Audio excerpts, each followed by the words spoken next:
Sikap berdoa, angkat kedua tangan, tundukkan kepala, pejamkan mata, berdoa mulai. Bismillahirrahmanirrahim. Rabbi zidni ilma warzuqni fahma. Amin. Oke ya, kita lanjutkan materi yang tadi pagi. Mana materi kita tadi pagi?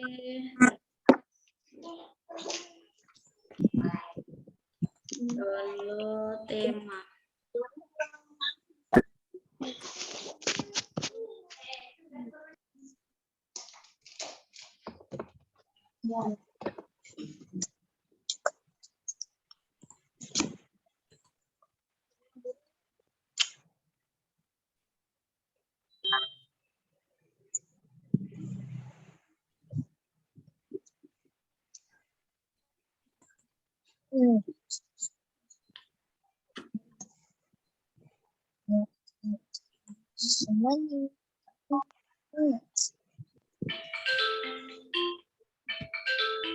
Ya.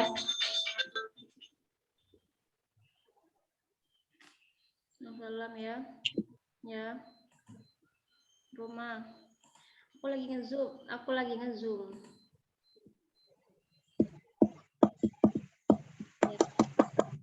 Oke, kita lanjutkan lagi ya. Yang tadi pagi sampai di loading.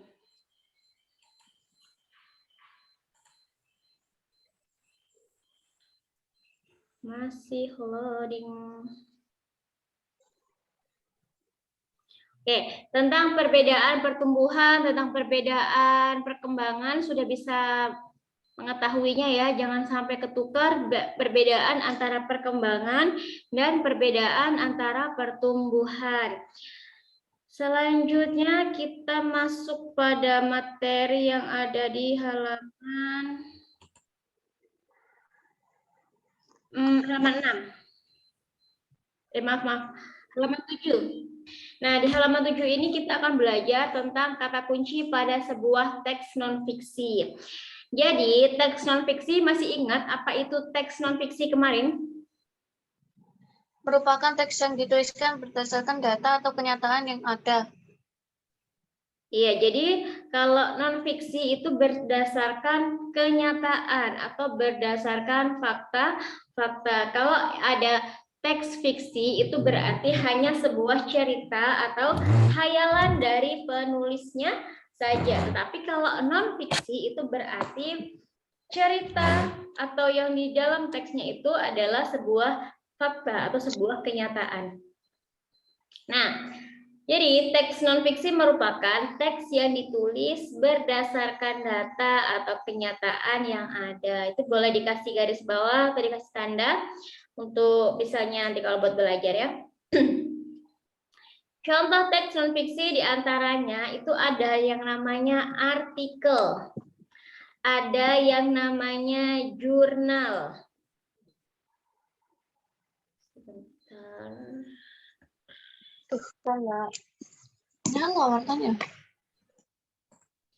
Jadi ada yang namanya itu artikel, ada yang namanya jurnal, dan ada yang namanya berita. Jadi untuk mengetahui informasi dari teks non-fiksi yang akan kita baca dapat dilihat dari judul teks tersebut. Jadi pertama kita melihat judulnya. Judul teks yang akan kita baca itu apa? Contoh dari judul teks non-fiksi. Lingkungan sekolah yang sehat. Ini adalah sebuah judul. Ya. Judulnya adalah lingkungan sekolah yang sehat. Kata kunci yang terdapat pada judul teks tersebut adalah ada lingkungan sekolah dan ada kata sehat. Berarti setelah kita membaca judulnya itu kita, oh berarti itu membahas tentang bagaimana cara menjaga supaya lingkungan sekolah tetap sehat. bagaimana caranya supaya lingkungan sekolah itu tetap bisa dikatakan sehat, atau bagaimana caranya kita bisa membuat lingkungan sekolah kita itu menjadi lingkungan sekolah yang sehat. Terus yang kedua ada contoh judul lagi adalah mencegah bahaya diare.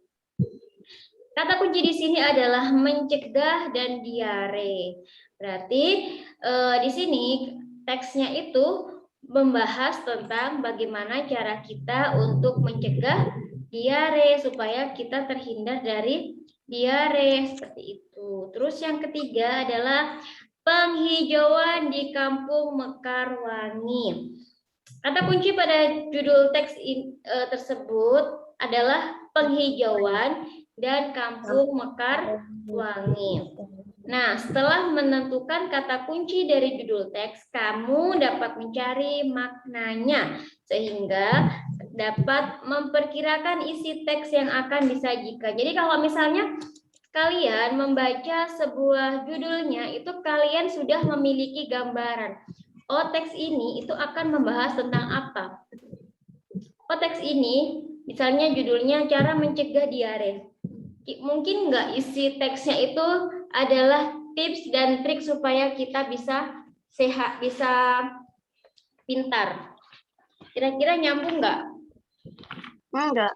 Enggak. Jadi kalau misalnya tulisannya adalah cara mencegah bahaya diare, berarti otomatis teksnya itu berisi atau membahas tentang bagaimana cara kita itu mencegah diare supaya kita tidak mengalami penyakit itu, supaya kita bisa menghindari penyakit itu menyerang kita. Ya. Lanjut.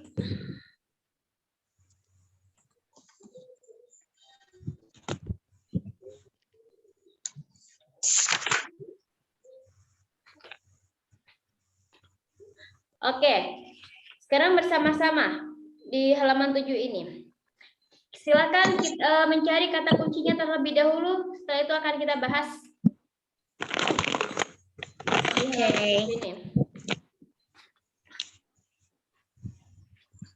Mengerjakannya boleh di bukunya yang di halaman 8 ya.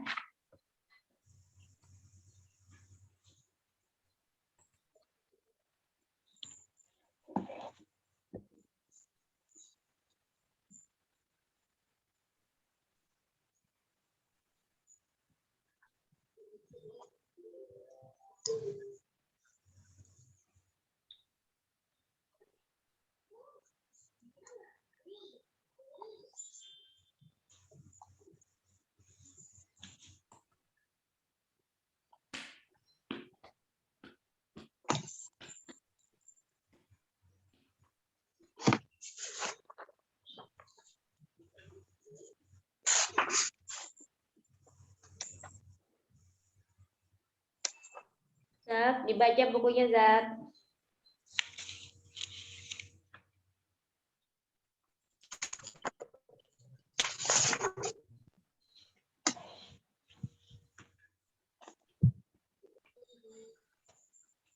Dikerjakan.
Sudah Zakia?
Saya sudah, Ustazah. Oke, Sudah, Ustazah. sudah semuanya yang lain? Ustazah, bentar lagi. Oke, nomor 1, pentingnya mencuci tangan sebelum makan. Kata kunci A apa? Mencuci tangan sama makan. Pentingnya atau penting mencuci tangan sebelum makan atau mencuci tangan sebelum makan boleh. Kalau lomba kebersihan di lingkungan rumahku.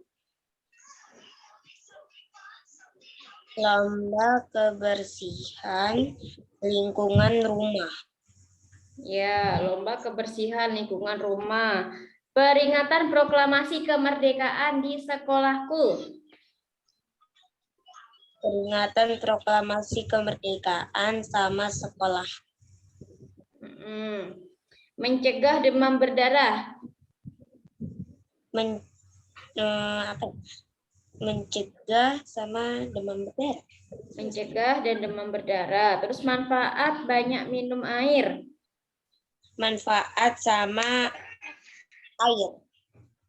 Manfaat sama minum air, bukan airnya aja ya, manfaat dan minum air. Oke, tadi adalah beberapa kata kunci yang ada di judulnya atau yang ada di judul sebuah teks. Nah, pernahkah kalian membaca buku non-fiksi? Apa manfaat yang kalian rasakan setelah membaca buku non-fiksi tersebut? Membaca buku non-fiksi itu memiliki banyak sekali manfaat. Beberapa manfaat membaca buku non-fiksi adalah sebagai berikut. Yang pertama, menjadi aktivitas pengisi waktu luang yang baik. Jadi buku non-fiksi, nah jadi ini nyambung sama program literasi kita ya. Bagaimana program literasinya sudah berjalan? Semuanya sudah baca buku setiap hari? Selain buku pelajaran ya. Oh ya, baca. Nah, jadi menjadi aktivitas untuk pengisi waktu luang yang baik. Jadi supaya tidak bermain HP terus. Terus buku non-fiksi itu berisi banyak ilmu pengetahuan yang dapat membuka wawasan kita. Jadi semakin banyak kita membaca buku, maka semakin banyak wawasan atau pengetahuan yang kita dapatkan. Terus yang kedua, sebagai sarana pengembangan diri. Dengan membaca buku non-fiksi, cara berpikir kalian akan berubah menjadi yang lebih baik atau menjadi orang yang positif. Terus buku non-fiksi itu berisi banyak ilmu pengetahuan yang membuat otak kita penuh dengan informasi. Semakin kalian banyak membaca buku non-fiksi yang kalian baca, maka wawasan dan pemahaman yang kalian dapatkan akan semakin luas dan akan semakin meningkat. Nah, kira-kira dalam 1 pekan ini sudah berapa buku yang kalian baca? Saya baru 2, Ustazah. Baru 2. Ada yang nggak baca buku sama sekali? Ustazah, baru 1 saya, Ustazah. Ya, yang 1, 2, yang nggak apa-apa ya, 1 atau 2. Yang penting membaca, jangan sampai tidak membaca. Oke, Al-Quran bukanlah rekaan, karangan, hayalan, atau apapun yang bermakna fiksi dan fiktif. Informasi di dalam Al-Quran seluruhnya merupakan data atau kenyataan atau yang disebut dengan non-fiksi. Informasi yang akurat dan pasti kebenarannya. Jadi Allah berfirman dalam surah An-Nisa ayat 82, apakah mereka tidak memperhatikan Al-Quran? Sekiranya Al-Quran itu bukan dari Allah, pasti mereka menemukan banyak hal yang bertentangan di dalamnya. Al-Quran merupakan firman Allah. Jadi isi dari Al-Quran itu tidak bertentangan satu sama lain. Dan tidak bertentangan dengan ilmu pengetahuan di masa lalu maupun masa yang akan datang. Masa lalu, sekarang, ataupun masa yang akan datang. Bahkan sebelum ilmuwan-ilmuwan itu menelitinya, ilmu-ilmu itu sudah ada di dalam Al-Quran. Sudah selayaknya kita sebagai seorang muslimah, kita harus rajin membaca Al-Quran, memahami dan mengamalkan Al-Quran itu.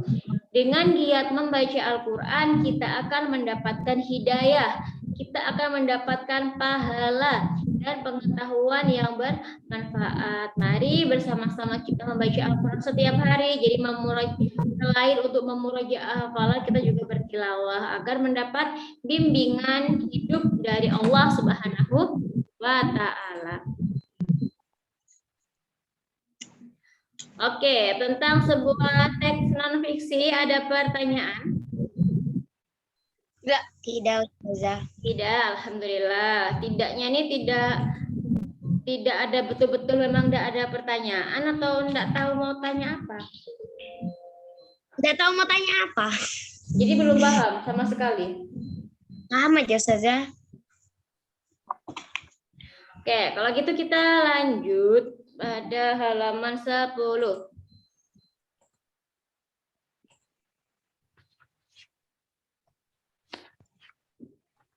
Di halaman 10 ini kita akan belajar tentang makna proklamasi bagi bangsa dan rakyat Indonesia.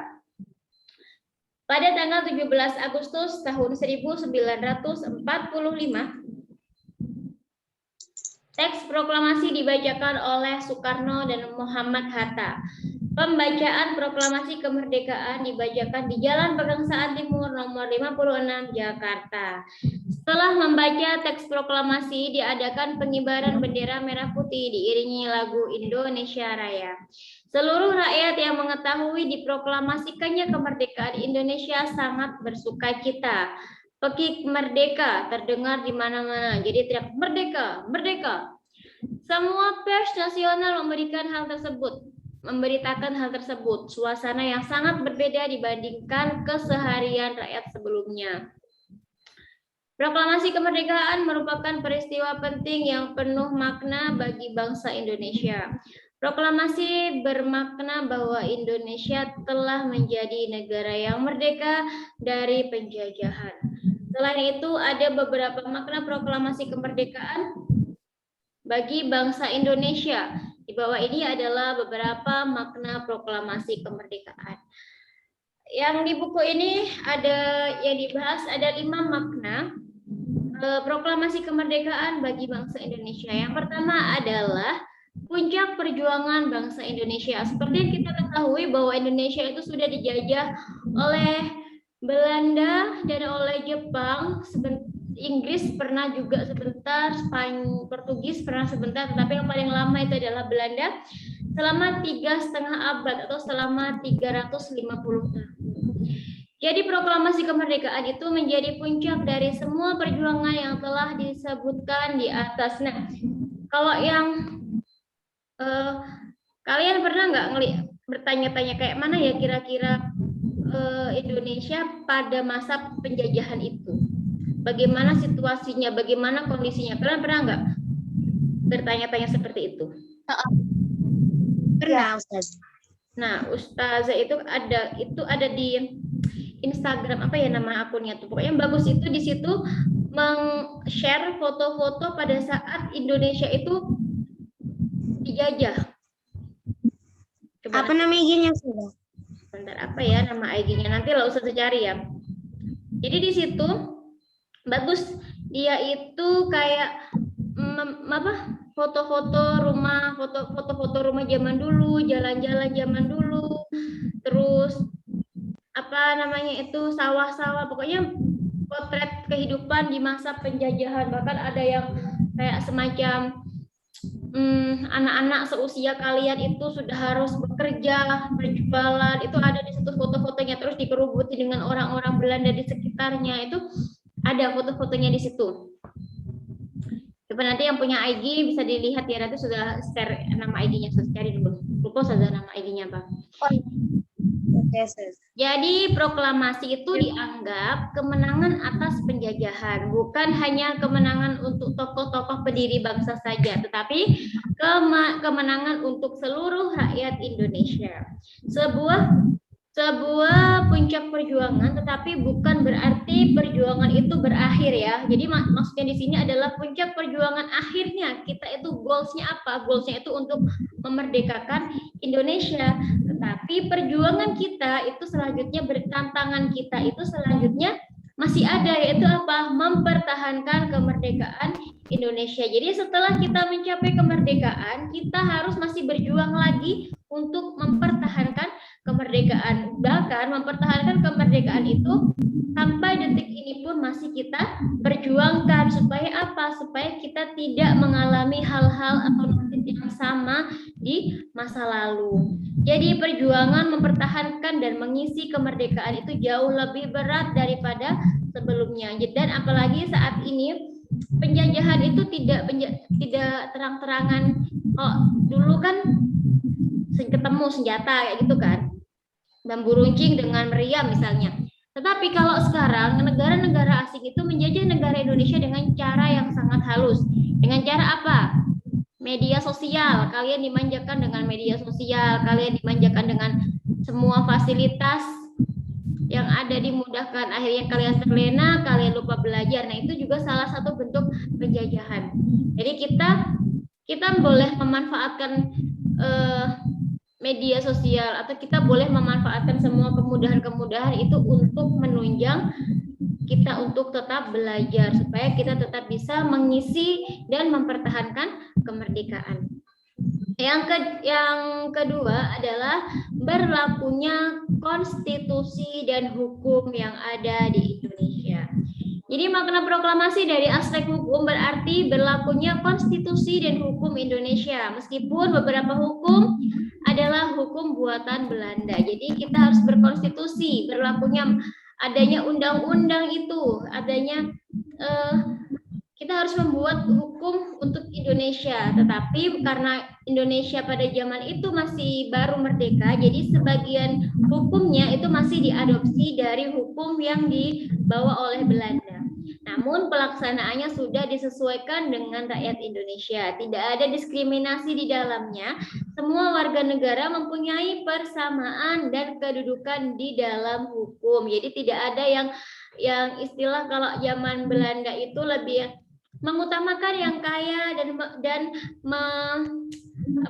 tidak memanusiakan yang miskin. Tetapi setelah Indonesia merdeka, akhirnya itu dihapuskan.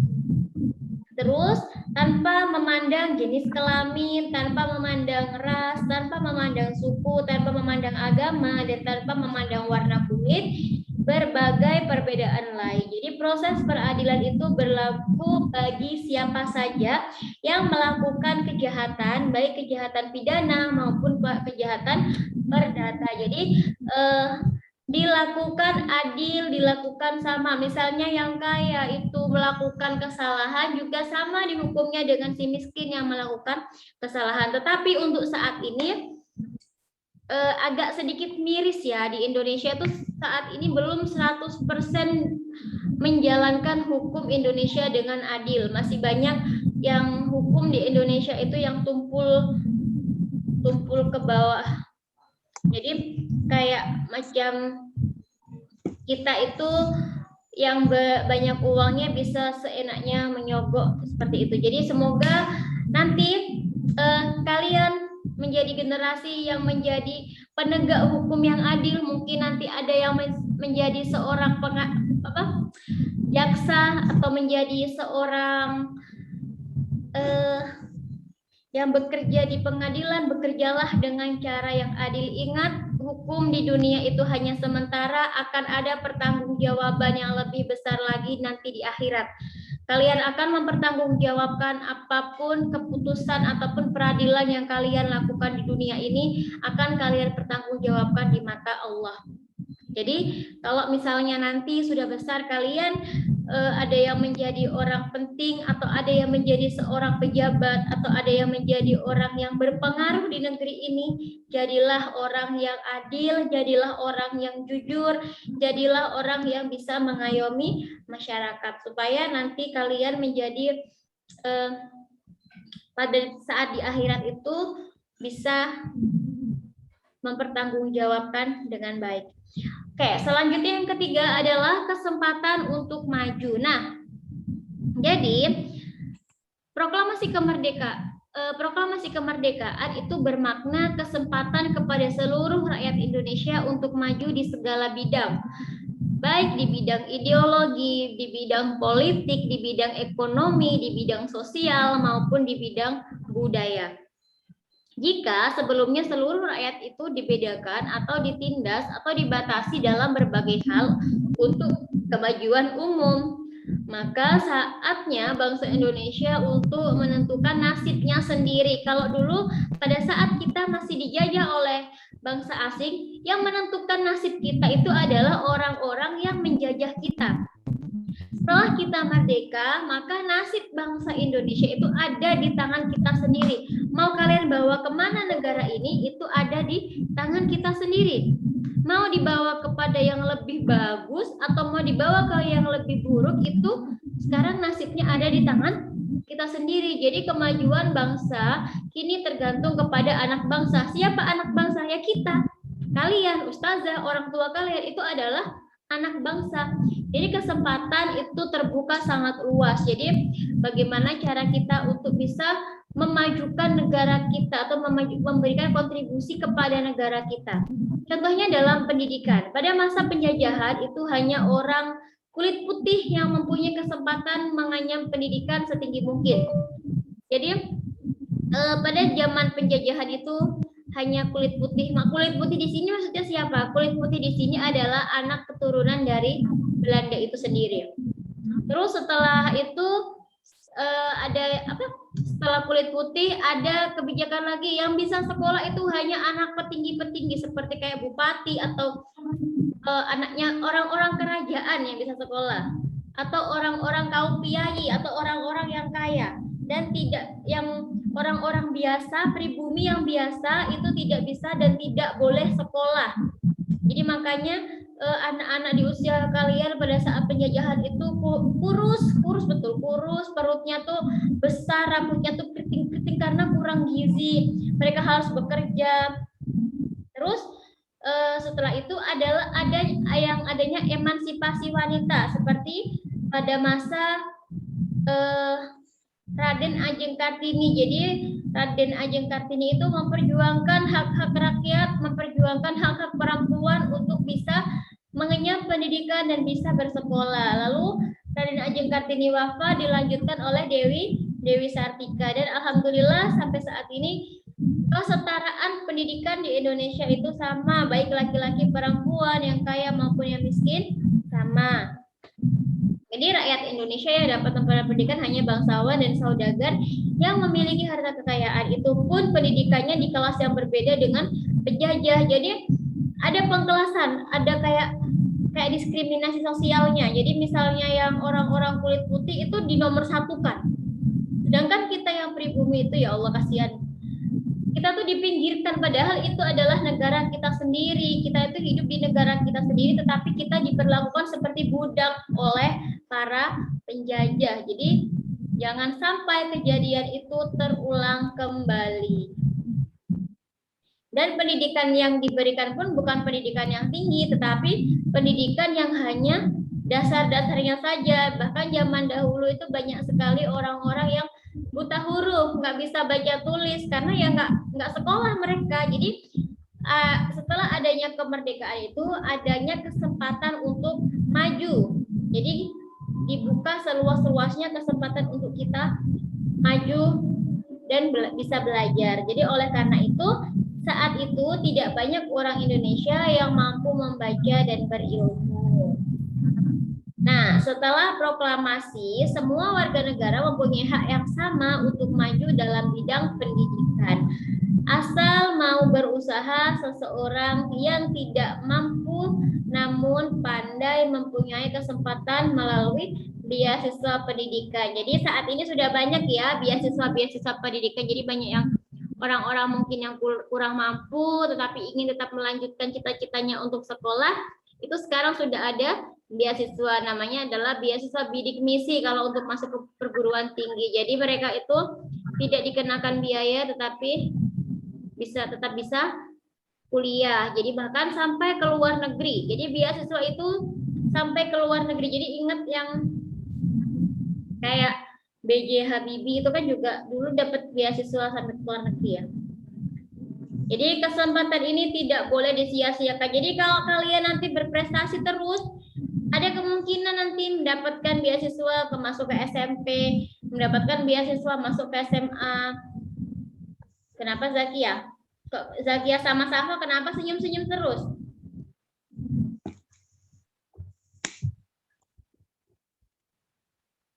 Apa Zakia? Coba jangan dimut suaranya Zakia.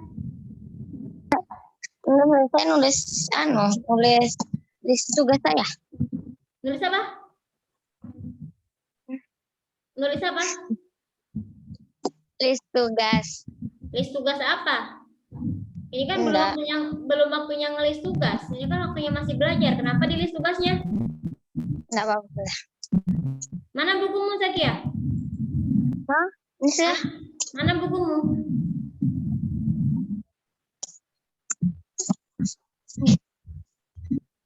Mana bukunya Zakia?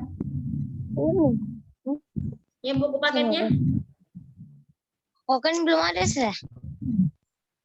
Jadi dari tadi Zakia sama Safa sudah perhatikan ketawa-ketawa terus mereka berdua. Mana?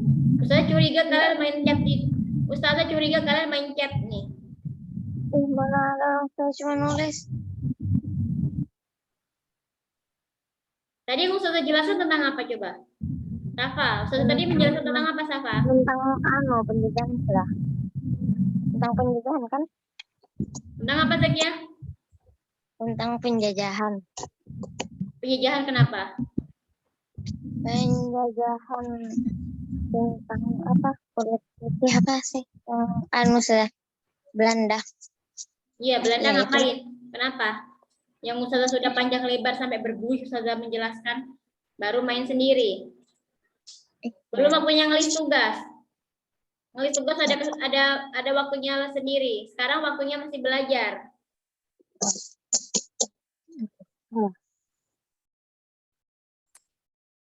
Kalinya ditanya lagi, tidak tahu apa yang dibahas karena tidak mendengarkan, sekedarnya aja lewat masuk telinga kanan, keluar lagi telinga kiri. Nanti pada saat ulangan mengerjakan asal-asalan. Akhirnya apa? Nilainya remedial.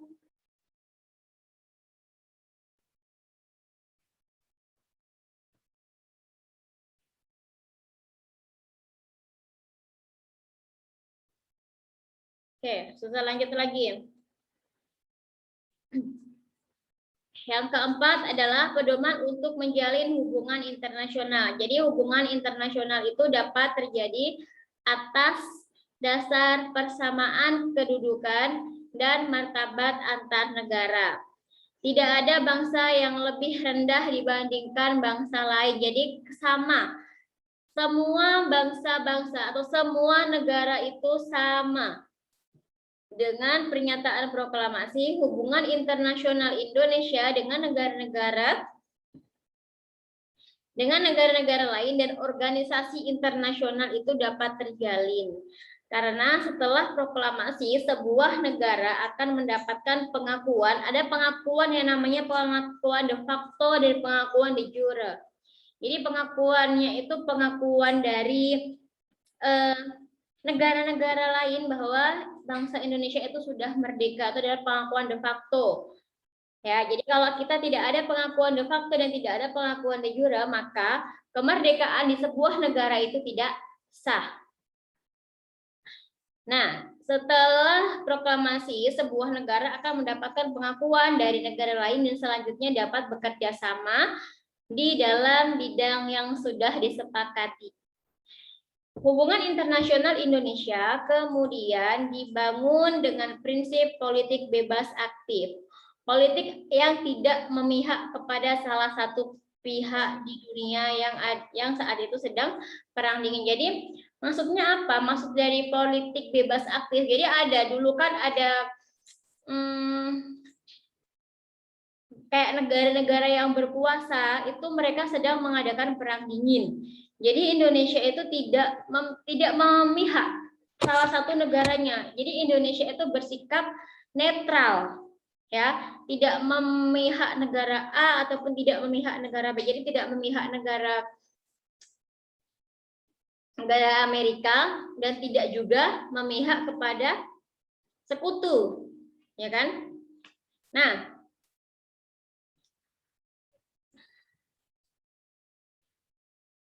dengan politik yang demikian, akhirnya Indonesia kemudian menjadi negara anggota PBB, menyelenggarakan konferensi Asia Afrika dan berperan penting dalam KAA, mendirikan dan berperan aktif dalam gerakan non-blok dan kerjasama bilateral lainnya. Kemarin kerjasama bilateral itu apa pengertiannya, Safa? Kita bahas. Ada yang namanya bilateral, ada yang namanya multilateral. Multilateral itu masih dibagi lagi.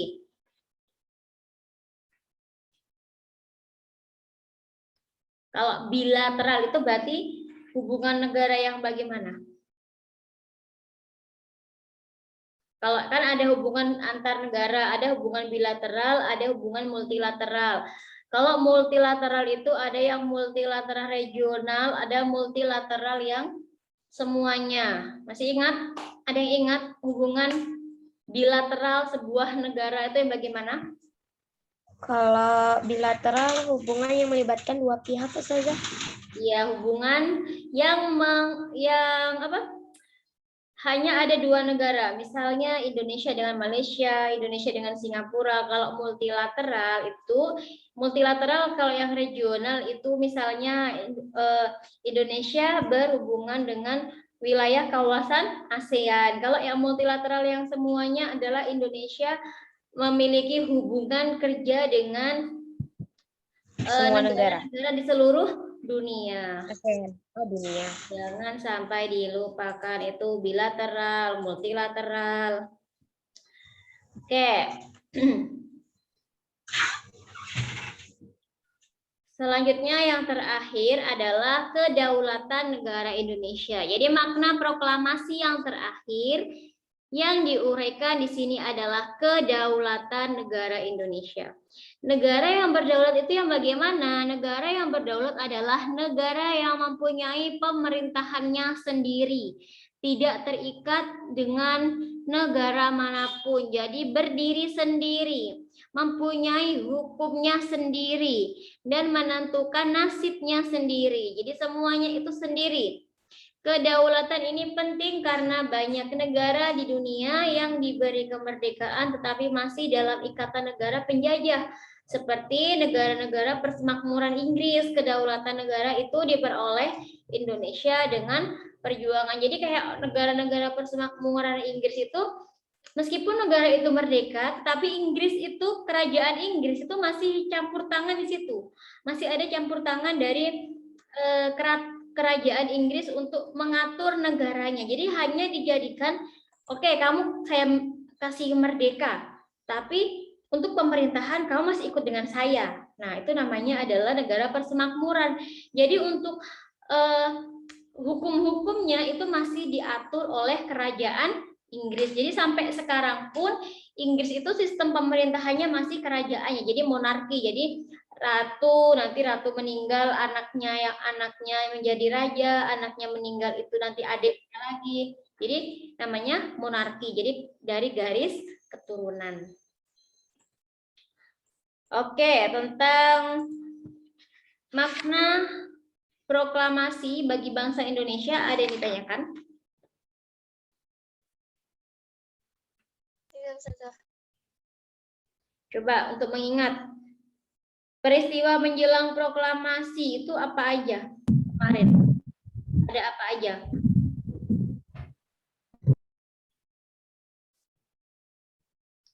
Peristiwa menjelang proklamasi itu apa aja? Ada peristiwa Rengas Dengklok, ada yang masih ingat dengan peristiwa Rengas Dengklok? Iya, Ustazah. Ya, Terjadi pada tanggal 16 Agustus. Dan peristiwa Rengas Dengklok itu adalah salah satu peristiwa menjelang proklamasi. Terus mereka golongan muda menculik golongan tua, diasingkan di mana? Di Rengas Dengklok. Akhirnya malamnya dijemput lagi, terus menulis atau membuat teks proklamasinya di mana? di Di rumahnya siapa? Di rumahnya Laksamana Muda Maida. Terus tokoh-tokoh yang berperan dalam mempersiapkan proklamasi siapa? Subarjo, Ahmad Fatmawati. Hatta, Sayuti Melik. Lokasi proklamasi kemerdekaan di mana dibacakan teks proklamasi kemerdekaan?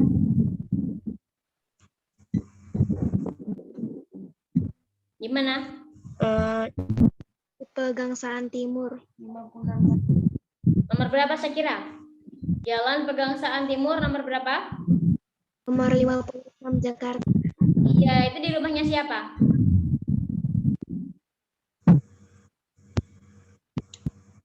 di rumahnya Pak Rumahnya siapa? Insinyur Soekarno. Di rumahnya Insinyur Soekarno. Sekarang menjadi Museum Proklamasi. Ada yang pernah ke sana? Tidak. Jadi Museum Proklamasi. Oke, kita lanjut.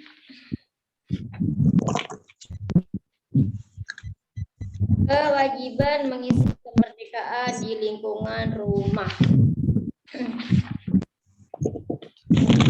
Ustazah pesan nanti untuk yang SBDP halaman 22 itu bisa dibaca sendiri ya. Ya, Ustazah. halaman 22. Minta tolong nanti dibaca sendiri ya. Oke, sekarang kita kewajiban mengisi kemerdekaan di lingkungan rumah. Apa sesungguhnya makna dan hikmah dari kemerdekaan bagi bangsa Indonesia? Apakah kita sudah merasa cukup hanya dengan merayakan kemerdekaan secara fisik atau simbolik? Jadi merayakan fisik dan simbolik itu gimana Ustazah? Kita merayakan 17 Agustus dengan cara kita mengibarkan bendera, kita mengadakan pawai pembangunan, kita mengadakan lomba-lomba, kita mengadakan kayak selamatan malam renungan sebelum malam 17 Agustus, terus kita mengadakan kayak semacam peringatan-peringatan, itu namanya adalah memperingati secara fisik dan simbolik. Jadi tanpa harus menjaga dan memelihara kesadaran yang mendalam sebagai bangsa yang berada dan berkepribadian. Jadi bagaimana cara kita mengisi kemerdekaan di Indonesia yang telah dibangun oleh para pahlawan bagi pelajar merupakan kewajiban yang harus disadari dan dijalani. Jadi kita ini kan hanya melanjutkan perjuangan para pahlawan dahulu yang sudah mendahului kita ya. Jadi kemerdekaan negara Indonesia berkat perjuangan para pahlawan memerlukan pengorbanan jiwa, raga, tenaga, dan pikiran untuk menjadikan Indonesia sebagai negara yang merdeka dan berdaulat. Jadi perjuangannya tuh luar biasa. Jadi saat ini kita hanya tinggal menikmati saja. Oleh karena itu, setiap warga negara Indonesia itu berkewajiban untuk mengisi, menjaga, dan mempertahankan kemerdekaan yang ada didapat oleh generasi terdahulu. Jadi mengisi kemerdekaan itu memang banyak caranya yang bisa kita tempuh ya. Salah satu cara mengisi kemerdekaan di lingkungan dapat kita mulai dengan hal yang paling mudah. Misalnya, kalian membuang sampah di tempatnya. itu adalah salah satu kalian mengisi kemerdekaan. Nggak sembarangan membuang sampah.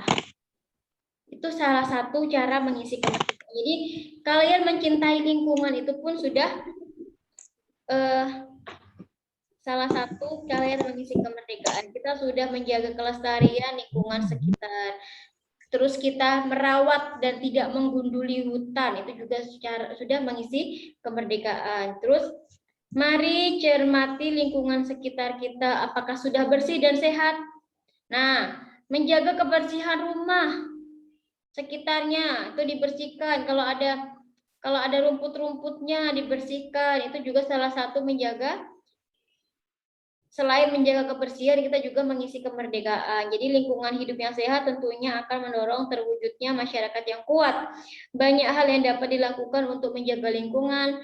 Selain membuang sampah pada tempatnya, kita dapat membersihkan selokan serta mendaur ulang limbah atau sampah yang dapat merusak lingkungan. Terus kita jika tidak peduli terhadap lingkungan, hal itu akan berdampak terhadap kelestarian lingkungan.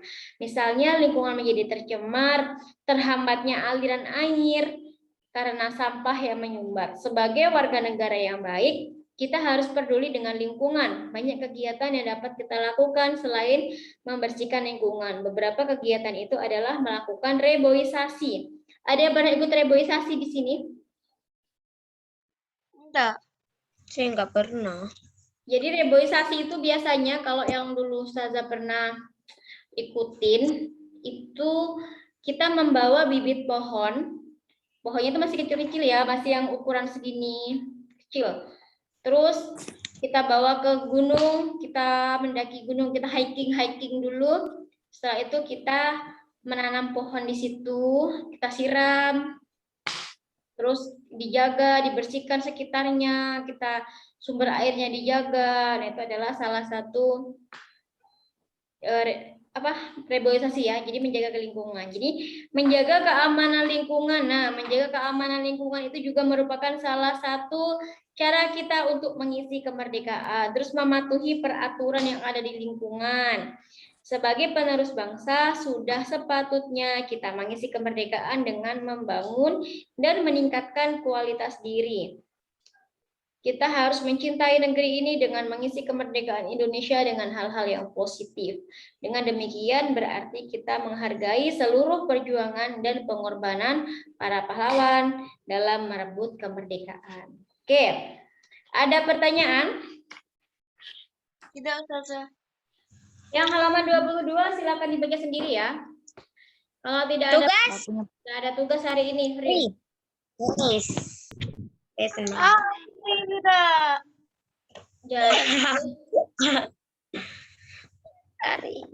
Jadi kita akhiri pertemuan kita pada siang hari ini dengan ucapan hamdalah bersama-sama.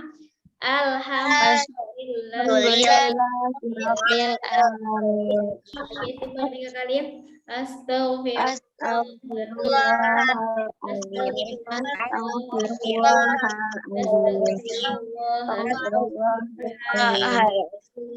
bihamdika asyhadu an la ilaha illa